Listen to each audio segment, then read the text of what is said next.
Buenas tardes. Hola Pato, hola Pati, ¿cómo están? Muy buenas tardes. Sí, es un hecho que se ha ido conociendo con el transcurso de la investigación. ¿Preocupa? Sí, claro que preocupa. Pero afortunadamente estas personas no utilizaban ninguna plataforma de las sucursales bancarias en las cuales trabajaban, sino que ellos de manera personal prestaban servicios para esta organización del Tren de Aragua en esta denominada Operación Tokio, en donde se detuvo a 17 personas, 14 de ellas quedaron en prisión preventiva, entre ellos estos ejecutivos de bancos que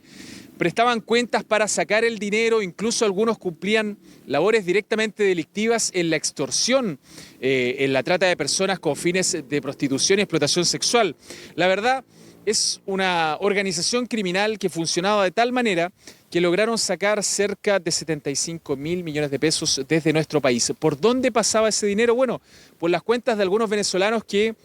estaban acá en Chile y que nunca habían tenido ninguna detención, no habían sido parte de ninguna investigación penal, por lo tanto, no despertaban la sospecha de las autoridades. ¿Cómo se inicia esta investigación? Bueno, hay dos aristas que conducen a la Policía de Investigaciones a investigar estos hechos que se estaban dando en nuestro país vinculados principalmente al lavado de activos por parte del Tren de Aragua. Uno es una extorsión que se realiza a una dueña de un centro de eventos en San Ramón, a quien se le va a balear su casa. En 12 oportunidades le disparan contra su domicilio, 12 disparos porque no había querido prestar su centro de eventos después de estos carretes que se hacían en Bellavista y que terminaban en after, a veces con duración de un día. Bueno, a raíz de esto se da el parcelazo de Lampa, en donde llega un grupo de venezolanos vinculados al Tren de Aragua que termina con 5 personas muertas. Ahí se cae un celular que es de la conocida Bárbara Hernández, que tenía todos estos antecedentes de los delitos que se realizaban, principalmente extorsiones, secuestros, prostitución vinculada al trato de personas, y todos esos dineros ilícitos caían en más de 100 cuentas de personas distintas. De esta forma se fragmentaba el dinero, después se transformaba en criptomonedas y finalmente este dinero tenía como destino países como Colombia y Venezuela. Pero ¿qué llama la atención profundamente de esta investigación? Es que uno de los imputados que quedó en prisión preventiva, que es José Carlos Peros Asensio, el ejecutivo del Banco Santander, y también había otra venezolana, que es Roxana Blanco Blanco, líder y pareja de otro de los líderes de esta organización, que trabajaba en el Banco Estado, pero ella cumplía labores extorsivas y de cobrar vacuna, como se dice. Iban a distintas discotecas del barrio Bellavista y se hacían cargo de las entradas. Le decían a los dueños de esta discoteca que ellos solamente podrían cobrar concepto del dinero de la barra, de los tragos, y ellos se hacían cargo de todos los demás negocios ilícitos, la venta de drogas dentro de este lugar, la prostitución, bueno, una serie de hechos asociados al crimen organizado, en este caso al Tren de Aragua. Vamos a escuchar declaraciones del fiscal regional metropolitano sur, Héctor Barros, que nos da cuenta un poco de la participación de esta mujer que estamos viendo en imágenes, de Roxana Blanco Blanco, quien tenía una participación activa en el Tren de Aragua. Incluso varias veces incitó a su pareja a escribirle cartas al líder de la organización, a Jeffrey, para tener un rol más activo dentro del Tren de Aragua en nuestro país y así poder capitalizar más dinero producto de todos estos ilícitos. Escuchemos lo que dijo el fiscal regional Héctor Barros de la participación de esta mujer, que era una trabajadora, una funcionaria del Banco Estado, que incluso trabajaba en el área de finanzas internacionales. Escuchemos. Ella se vinculaba principalmente a través de su pareja, en este caso, que estaba vinculado con las extorsiones y con los espectáculos nocturnos que se realizaban, y desde los cuales también empezaban a extorsionar a los demás comerciantes que se dedicaban a estas funciones, y este incluso fue uno de los orígenes de la investigación acá en la Fiscalía Sur, puesto que a propósito de una persona que realiza fiestas en la comuna de San Ramón, la pareja de esta imputada es quien ingresa junto a Bárbara Hernández, que llaman Barbie, a estos eventos y empiezan a tener una relación más cercana con la víctima de la extorsión. Sí, yo creo, Max, que es importante poder precisar y conocer más detalles sobre cómo operaban estos ejecutivos bancarios. Entiendo por lo que tú nos relatabas que más que utilizar las plataformas de los bancos donde trabajaban, eran sus conocimientos en temas bancarios los que los llevaban a abrir varias cuentas en distintos bancos y buscar las mejores maneras de poder sacar el dinero del país. ¿Es así? Claro, efectivamente, fragmentaban el dinero, como se dice en el negocio ilícito, para que de esta forma el Servicio de Impuestos Internos, por ejemplo, o la propia UAF, que es la Unidad de Análisis Financiero del Estado, no pudiera detectar que, por ejemplo, una persona tenía una iniciación de actividades de 500.000 pesos y al año siguiente movía 2.000 millones de pesos, algo que evidentemente al fisco le llama la atención, y ahí comienzan estas fiscalizaciones. Entonces, para evitar que se produjera eso, fragmentaban el dinero en distintas cuentas para sacar estos montos del país, generalmente en criptomonedas. Pero ese era solo el caso del ciudadano venezolano, porque la ciudadana venezolana, que es la pareja de uno de los líderes de la organización, tenía roles más bien vinculados a los delitos violentos directamente, a las extorsiones, al pago de vacunas, incluso a secuestros y a la prostitución, que era muy habitual en esta banda. Lo que hacían, llevaban damas de compañía, que eran mujeres que venían como trata de personas a nuestro país, y las obligaban a trabajar en el comercio sexual, evidentemente también cobrándole una parte de los ingresos que tenían estas mujeres. Por lo tanto, tenían muy bien aceitada esta máquina ilícita para generar dinero, y también la parte posterior, que era lavar este dinero a través de empresas de fachadas, algunos centros de eventos, algunas discotecas que utilizaban para ingresar dinero de manera lícita, digamos, pero todos sabían que era dinero que provenía de estas actividades ilícitas. Bueno, había otra persona que participaba activamente de esta asociación ilícita, que era Óscar Delgado Guerrero, que era una persona que prácticamente tenía una doble vida. Viajaba en metro, describía el fiscal Barros, viajaba en micro hasta su empresa en Quilicura, volvía, pero él facilitó sus cuentas para mover cerca de 58.000 millones de pesos. Él decía que le pagaban por esta actividad 200.000 pesos mensuales, pero en base a los montos que transitaban por sus cuentas bancarias, la Fiscalía cree que percibía mucho más que ese dinero que él decía ganar. Escuchemos lo que dice el fiscal Barros con respecto a la participación de este otro sujeto que facilitaba sus cuentas para sacar el dinero de nuestro país. Él señala que recibía 200.000 pesos mensuales. No estoy tan seguro que eso sea tan cierto, puesto que el riesgo que corría, y él es una persona que es profesional en su país, claramente sabe cuáles son las consecuencias. Por lo tanto, lo más probable es que los ingresos sean superiores a lo mismo que él señala, puesto que de lo contrario no tendría ninguna razón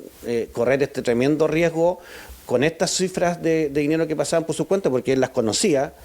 Estamos hablando de que él sabía que habían pasado por su cuenta 58.000 millones de pesos, y no es que hubiese entregado una cuenta y nunca más supo lo que se hizo con ella. Por lo tanto, de esa perspectiva,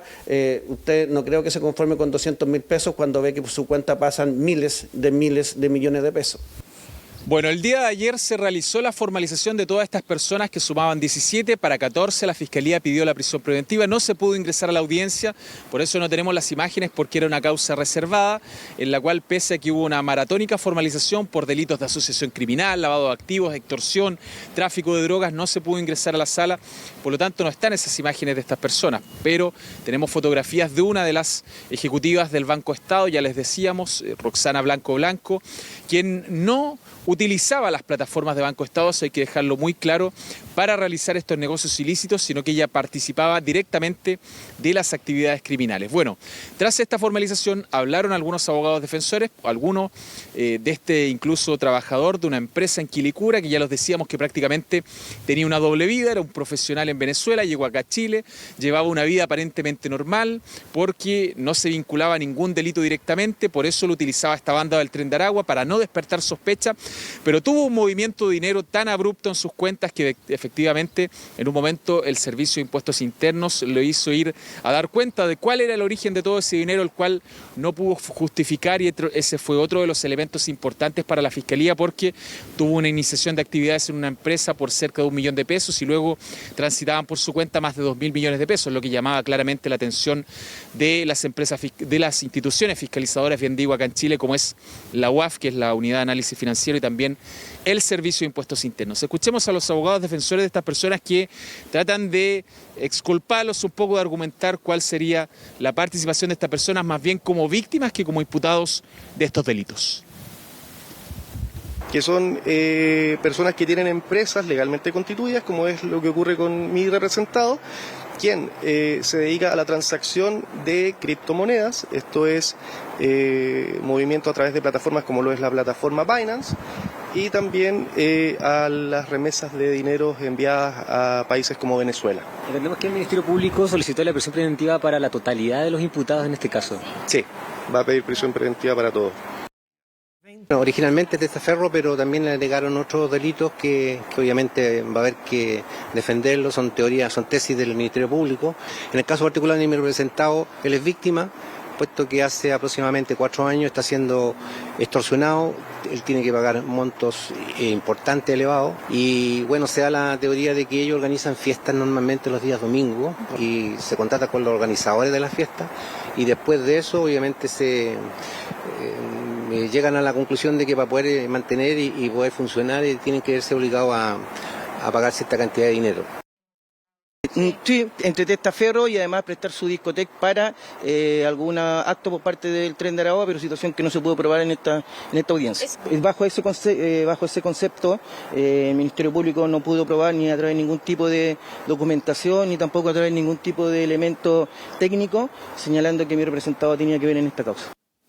Bueno, dice la Fiscalía Sur que este es el golpe al crimen organizado más duro que se ha dado en Chile porque se les dio donde le duele, en el patrimonio, porque muchas veces la detención de algunas personas vinculadas directamente a delitos de secuestros o incluso secuestros que terminaron en homicidio, finalmente lo que hacía era sacar por un tiempo de las calles a estas personas, pero estas personas eran reemplazadas por otros sujetos que pasaban a ser parte de la operación del Tren de Aragua. Pero acá se les dio directamente en el patrimonio. Estas personas sacaban miles de millones de pesos de nuestro país en dinero que convertían a dólares o incluso a criptomonedas. Bueno, hay una participación de una persona que también llamó la atención, que es Bárbara Hernández, más conocida como la Barbie, quien es una de las cebras también investigativas de esta investigación que llevó a cabo la policía junto con la Fiscalía Sur, porque ella pierde un teléfono celular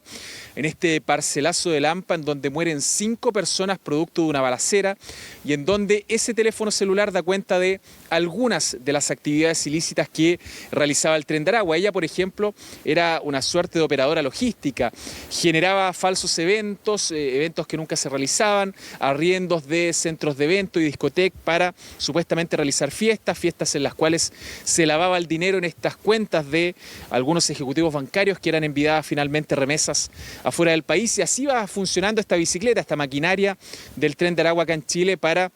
generar dinero lícito del dinero ilícito, lavando el dinero claramente en estas empresas de fachada. Vamos a escuchar lo que dijo el fiscal Héctor Barros con respecto a esto el día de ayer, una vez terminada esta audiencia de formalización de cargos en contra de estos 17 imputados, 14 de los cuales quedaron en prisión preventiva. Sí, estos hechos vienen ocurriendo hace bastante tiempo. Nosotros al menos los pudimos establecer desde el 2022 a la fecha, y de ese punto de vista lo que hemos visto es que durante el tiempo en que han transcurrido han ido cayendo en prisión preventiva distintos imputados por distintos delitos, por extorsiones, que incluso algunos están condenados, por secuestros con homicidio, incluso de otros sujetos que fueron detenidos recién el mes pasado por un cuerpo que se encontró en la Cuesta Barriga, concretamente, pero que ese hecho, se produce ese secuestro y el posterior homicidio el día 23 de marzo de este año, y la víctima que fue secuestrada y que fue asesinada y dejada en la Cuesta Barriga, trabajaba también en una discoteca en el barrio Bellavista, y por lo tanto fue secuestrado por una persona que también tenía vinculación con el Tren de Aragua y participaba en la extorsión. Bueno, con respecto también a esta misma investigación y donde todo esto se da en paralelo además a la discusión en torno al levantamiento del secreto bancario, toda vez que acá habría también, hay ejecutivos bancarios que están indagados en esta investigación. El fiscal Ángel Valencia durante esta mañana, Max, se refirió justamente a esta discusión que se viene dando en torno al levantamiento del secreto bancario, donde dice que de alguna manera podrían tener más información. Sería de utilidad también para investigaciones de este tipo, en donde acá lo que se está buscando lógicamente es poder seguir atacando al crimen organizado. Sí, efectivamente dijo que no había ningún misterio en que esta sería una herramienta tremendamente positiva para el Ministerio Público a la hora de poder indagar organizaciones criminales vinculadas al crimen organizado y que mueven estos miles de millones de pesos a través de cuentas que muchas veces no son detectadas. Y él cree que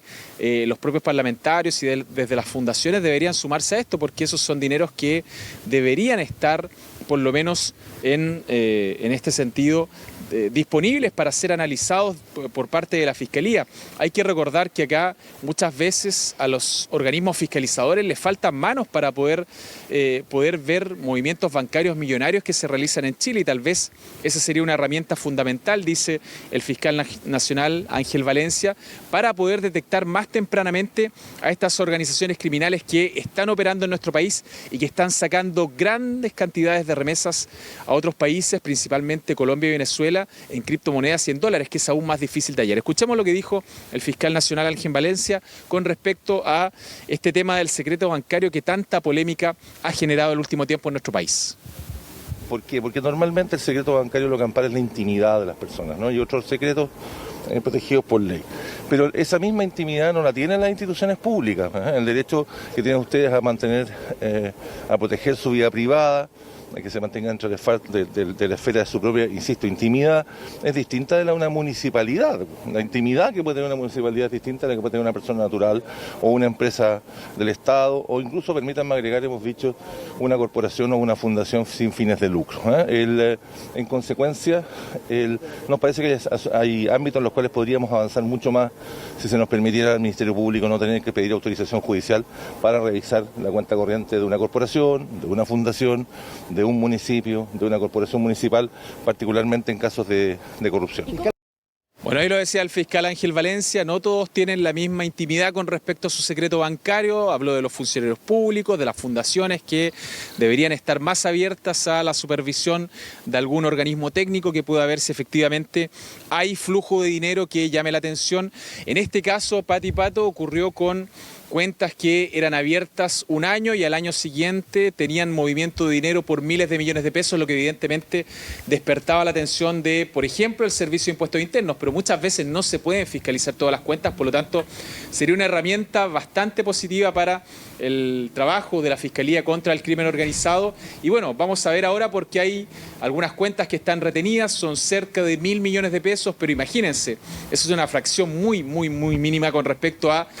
todo el dinero que se generó. Más de 58.000 millones de pesos pasaron solamente por la cuenta de una persona. O sea, eso habla del nivel de dinero que movía el Tren de Aragua acá en Chile con todos estos negocios ilícitos, extorsiones, vacunas, secuestros, prostitución ilegal. Bueno, una serie de hechos que por lo menos ya la Fiscalía tiene conocimiento, ya hay personas detenidas y seguramente acá ha sido un duro golpe para el Tren de Aragua, sí, que ya no podrá mover toda esta cantidad de dinero acá en Chile. Sí, es un duro golpe y además un trabajo bien prolijo el que han desarrollado los equipos investigativos, pero no olvidar que esto no surge por una alerta bancaria o del sistema, sino que por un teléfono celular que permitió iniciar esta investigación de manera accidental. Y por una denuncia de una persona también. Una persona que ataca en su casa a disparos, 12 disparos, claro, porque no quiso prestar su centro de eventos para uno de estos eventos que iba a realizar el Tren de Aragua, que era una suerte de after que hacían después del barrio Bellavista, se iban a una suerte de discoteca y ahí podían pasar 1 o 2 días carreteando, como ellos les decían, pero bueno, eso finalmente fue lo que ocurrió en Lampa. Se fueron de San Ramón a Lampa y ahí fue donde ocurre ese parcelazo con 5 personas fallecidas. Claro, son situaciones ahí anexas, vinculadas más a la criminalidad que a la investigación propiamente tal de qué es lo que está ocurriendo con estas platas. Muchas gracias, Max.